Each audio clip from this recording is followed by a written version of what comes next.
Good morning to you, Minister. Good morning, Mark. Can you hear me okay? Yeah. We can hear you well. And Conor Murphy, we have known each other for 20 years. So you will know that even though you have something you want to say to everyone today, and we look forward to it, I've got a couple of quick questions at the end. But in the meantime, Minister, it's over to you. Thank you very much, Mark. It wouldn't be the same if you didn't interrogate me on some of these occasions. But thank to you, and also thanks to the two chambers for the invite to speak this morning, and to the audience for coming along to the conference. It's a very important conference, and I think it confirms what all of us who live in this region know, the very strong linkages between the chambers and the councils in both Newry and Morningdown and Louth, and the two chambers, Newry and Dundalk, and the very valuable work that they've been doing for very, very many years, predating perhaps even some of the European interventions in terms of the border and Interreg. The two councils, even in the old council system, have been working very closely in partnership to ensure that the lives of all of the citizens that they represented along this border area were promoted as best they possibly could. Before I go into, I suppose, the opportunities that may lie ahead, I just want to reflect, I think, as the Taoiseach did in relation to the last year. And clearly our businesses and our citizens, north and south, have certainly faced one of the most significant challenges of their lifetime, as we've all lived through and adapted and responded to the COVID-19 pandemic. And clearly the post-COVID labour market and economy is going to be very different to the one we left behind last March, and we have to very quickly adapt to the changed circumstances as we emerge from the pandemic as well. And it will continue, it has had and will continue to have a very significant impact on our all-island economy, as well as the local economies on both sides of the border. And many citizens and many businesses, of course, have required very significant intervention to try and keep businesses alive and functioning over the course of this. For the executive, we have spent on top of our budget last year, we spent at this time now over £3 billion additional money in businesses, in business support, of course, in the first instance in supporting the health service face into the pandemic and the resources that it needed, and also to support vulnerable people in their society and the various organisations, cultural and sporting and other organisations who needed support. But even in terms of workers and businesses, in the Newry and Morningdown area alone, 11,000 workers were on furlough, the scheme run by the Treasury in London, up until the 31st of January. And that was the highest take up in the north, 16% of eligible workers. And in County Louth, I understand there were about 13,000 individuals who were receiving the pandemic unemployment payment at the end of January. And alongside this, there were 10,000 self-employed people from Newry and Morningdown to have availed of the Treasury's self-employed scheme.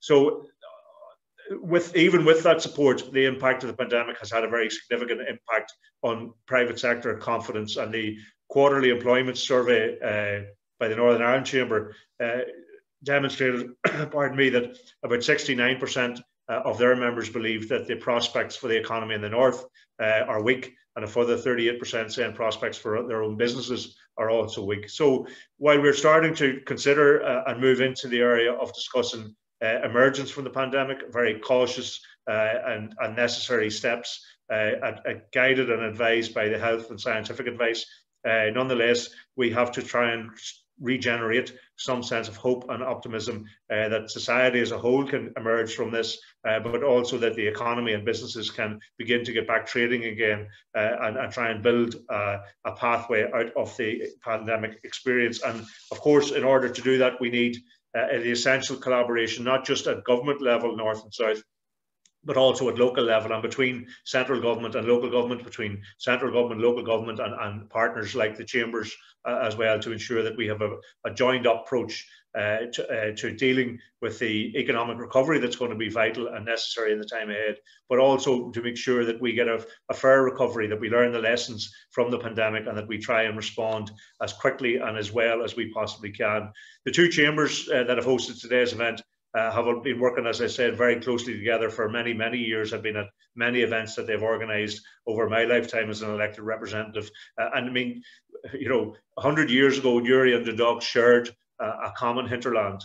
of South Down, South Armagh, North Louth, South Monaghan. The two towns were inextricably linked economically with Greenore and Warrenpoint ports. And that was all sundered by partition, and we went into decades of a rupture in terms of that economic activity in the border area. So there had been a great efforts made, as I say, predating perhaps even Europe's interest, predating the single market and customs union, that the two chambers and the two councils have been working diligently together to try and improve the lives of the people who live in the region. And there is a huge trading relationship. I think the Taoiseach referred to that the value of North-South trade was about £7 billion, and that was in 2018. I doubt that improved since then, although it will have experienced a rupture as a consequence of the pandemic.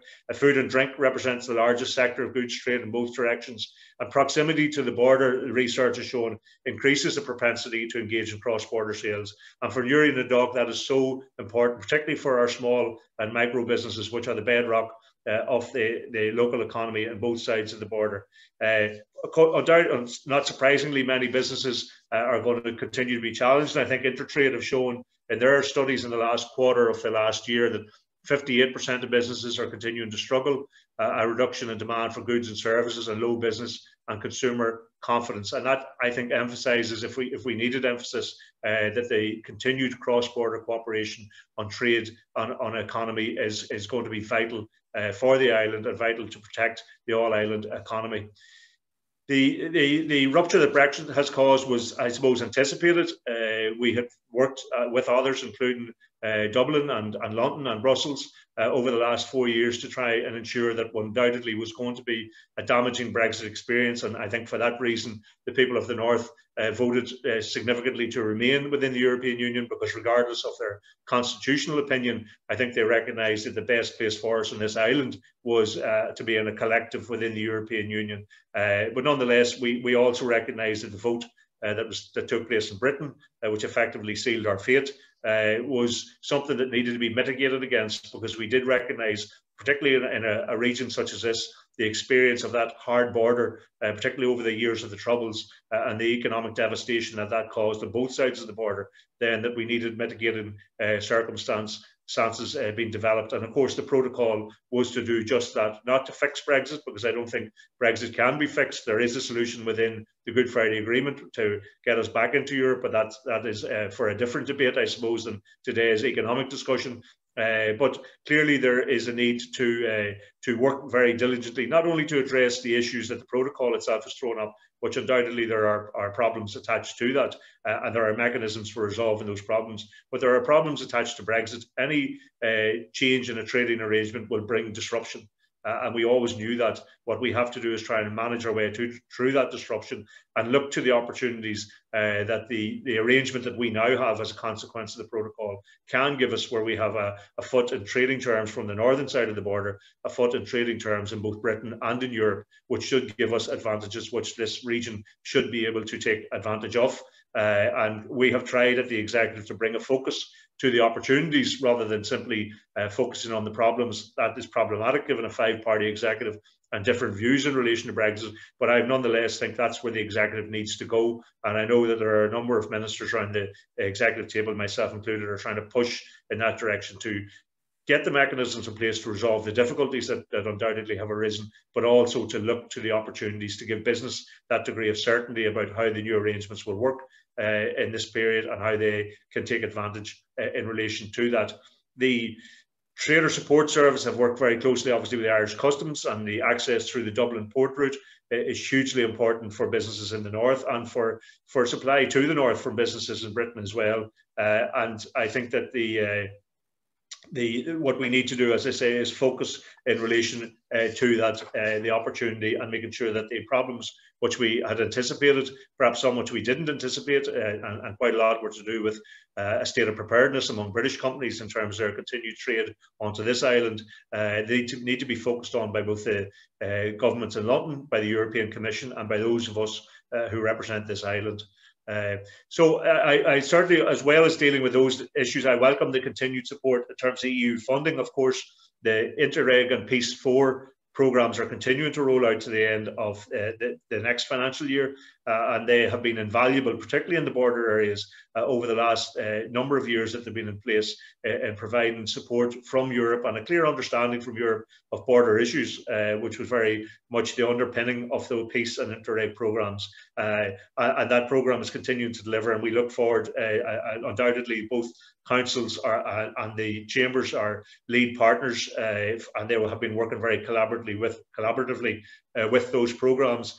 We have developed and have just launched, actually yesterday, we just agreed at the executive yesterday, the new Peace Plus programme to go out for consultation.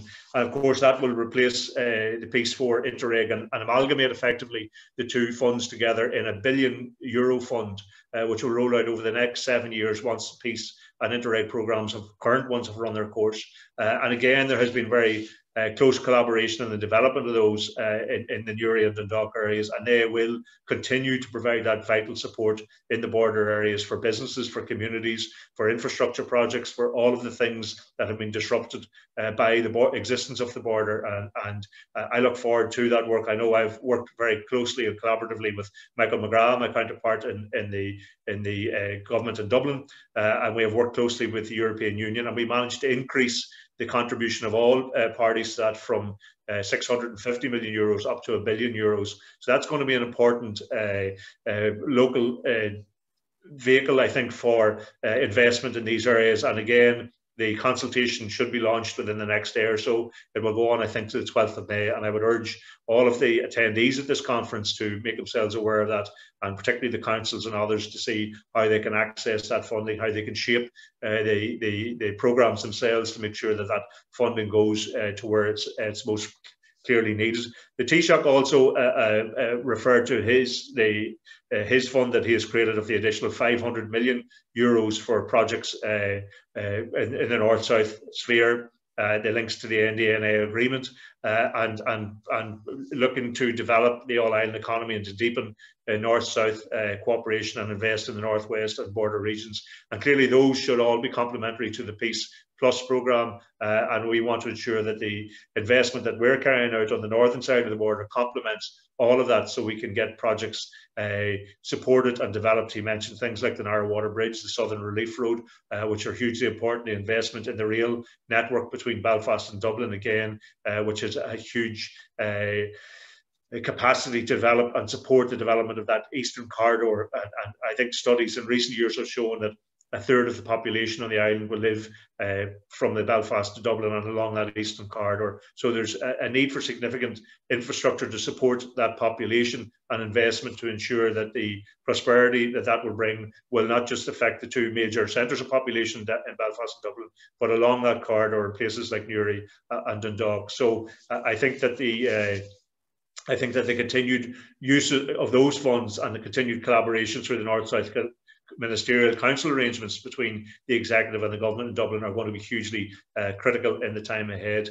Other initiatives that I suppose on the northern side of the border, I'm sure people in the Newry, Mourne and Down side will be very familiar with the city deals, the city and region deals. That's a significant investment, which again will look to supporting infrastructure in the area. I know the council is very closely engaged with Belfast and the other councils in relation to that. And again, as I said, the projects like the Relief Road, the Mourne Mountain Gateway project, these are all priorities for Newry, Mourne and Down, which the council have agreed will enhance very much the future outlook and investment in tourism and infrastructure that the council so clearly need to boost the economy in the Newry, Mourne and Down side of the border. And I've no doubt through their collaborative work with the Louth County Council, through Newry, Mourne, Gallia and Cooley, that idea of a geopark, which was around for some years, but a recognition of the natural beauty of this entire region and the ability to exploit, if you like, the tourism market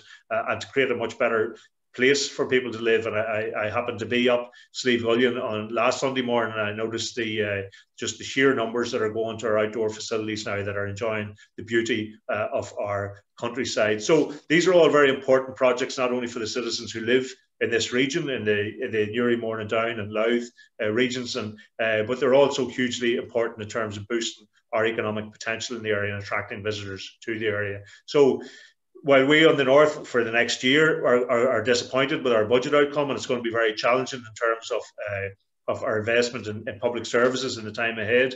But nonetheless, we, I think, believe that there are significant opportunities to continue to be significant opportunities, even with the pandemic and Brexit, in terms of the growth of the All-Ireland economy and the potential for that to support and encourage growth in the Newry, Mourne and Down and Louth council areas. As I say, Brexit is something that was unwanted on the island, clearly by the vast majority of people who live here, for very understandable reasons. They knew the benefits that have flowed from the advent of the single market and the customs union, the improvements, particularly in this border area, that had made, and we had no desire to go back to hard borders. I think the protocol will prevent that, but we do have a route back into Europe, and people are going to, I think, in the time ahead, start to analyse what our best future set of circumstances will be on this island, how trade will reorientate itself in the time ahead, and where we need to go.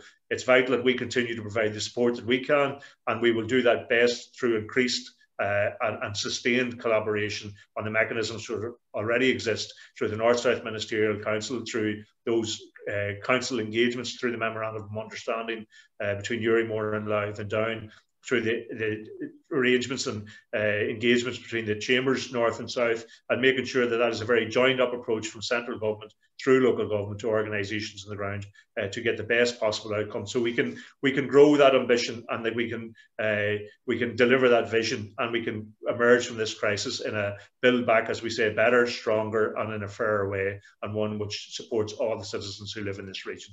Thanks very much, Mark, and thanks to the Chamber for the invite. Minister, a couple of very quick questions. Thank you very much indeed for that. In terms of Brexit, we know you didn't want Brexit. It is here now. You do believe that in spite of your misgivings, there could be some tangible opportunities for cross-border cooperation? Yes, I mean, we have a unique position now between the British state and Europe, in that we have a foot in both markets, if you like. And those both markets are important. East-West is important trade, North-South and into Europe is important trade for us. And that's something that this particular part of the region, given its strategic location, was taken advantage of, certainly did change the economic fortunes of the Newry and the Dundalk areas over the last 20, 30 years.